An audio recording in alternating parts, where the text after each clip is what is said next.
Perkenalkan, nama saya Ripan Hafiz dengan NPM 1985-30173. Di sini saya akan mengerjakan tugas aplikasi komputer dengan dosen pengampu Pria Ukur Binting SSI MCS. Di sini saya akan membawakan materi surat menyurat bahasa Indonesia. Oke, langsung saja yang pertama, yaitu surat menyurat Indonesia. Kompetisi dasarnya yaitu mahasiswa harus mampu membuat surat menyurat Indonesia. Surat adalah sarana komunikasi yang digunakan untuk menyampaikan informasi tertulis oleh satu pihak kepada pihak lain. Informasi dapat berupa pemberitahuan, permintaan, atau laporan. Surat menyurat disebut juga korespondensi. Berikutnya, tujuan menulis secara garis besar dibagi 3 macam, yaitu 1. Menyampaikan informasi kepada pembaca surat. Yang kedua, mendapatkan tanggapan dari pembaca surat tentang isi surat. Ketiga, ingin mendapatkan tanggapan dan menyampaikan informasi kepada pembaca surat. Selanjutnya, korespondensi. Korespondensi atau surat menyurat adalah suatu kegiatan atau hubungan yang dilakukan secara terus-menerus antara dua pihak yang dilakukan dengan saling berkirim surat. Korespondensi dibagi 2, yakni 1. Korespondensi ekstern, yaitu hubungan surat menyurat yang dilakukan oleh kantor atau bagian-bagiannya dengan pihak luar. Yang kedua, korespondensi intern, yaitu hubungan surat menyurat yang dilakukan oleh orang-orang dalam satu kantor, termasuk hubungan antara kantor pusat dengan kantor cabang. Koresponden adalah orang yang berhak atau mempunyai wewenang menandatangani surat, baik atas nama perorangan maupun kantor atau organisasi. Untuk dapat berperan secara efektif, seharusnya 1. Memperhatikan atak atau layout secara cermat. Yang kedua, menghindari pemborosan, apakah itu dalam bentuk kata, tanda baca yang tidak perlu, perulangan, atau ketidakejakan. Kita beralih ke fungsi surat. Yang pertama, alat untuk menyampaikan pemberitahuan, permintaan, atau permohonan. Yang kedua, alat bukti tertulis, misalnya surat perjanjian. Yang ketiga, alat untuk mengingat, misalnya surat menyurat harus diarsipkan. 4. Bukti historis, misalnya surat-surat bersejarah. Dan yang kelima, sebagai pedoman kerja. Zaman dahulu surat dibungkus dengan kulit kayu yang pengirimnya diapungkan ke laut.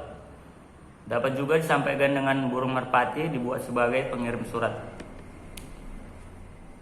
Berikutnya, jenis surat. Berdasarkan isinya, surat resmi dibedakan atas surat perjanjian, surat kuasa, memo, surat lamaran kerja, dan proposal.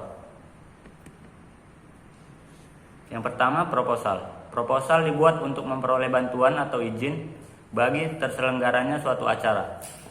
Isi proposal meliputi nama kegiatan, latar belakang, tujuan, bentuk kegiatan, pelaksana, jadwal pelaksanaan, keuangan atau pendanaan yang ditandatangani oleh penanggung jawab acara.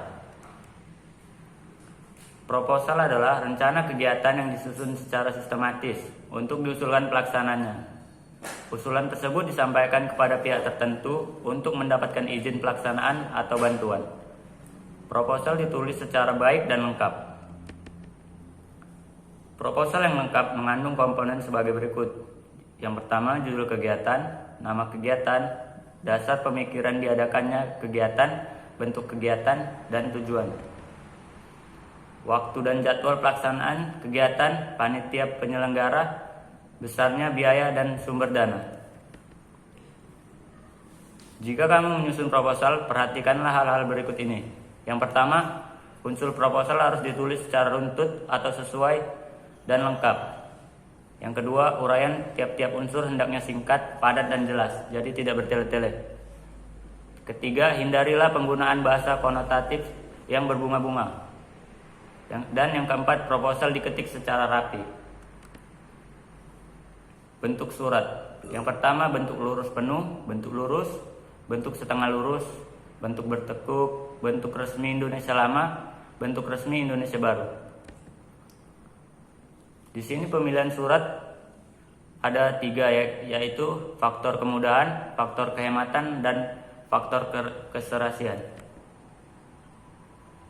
Penulisan bagian surat terdiri dari 1 kepala surat, yang kedua tanggal surat, yang ketiga nomor lampiran dan hal, 4 alamat tujuan, 5 salam pembuka, 6 isi surat, 7 salam penutup, 8 pengirim, dan 9 tembusan.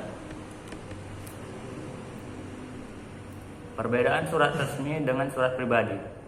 Surat resmi mengandung 5 hal, yaitu menggunakan bahasa baku, memakai kepala surat, memakai nomor surat, memakai stempel, dan berbentuk standar. Sedangkan surat pribadi terdiri dari bahasanya ada yang tidak baku, tidak memakai kepala surat, tidak memakai nomor surat, tidak memakai stempel, dan bentuknya bebas.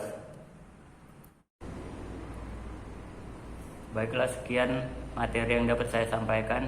Saya Ripan Hafiz, kurang lebihnya sekian dan terima kasih. Wabillahi taufiq wal hidayah. Assalamualaikum warahmatullahi wabarakatuh.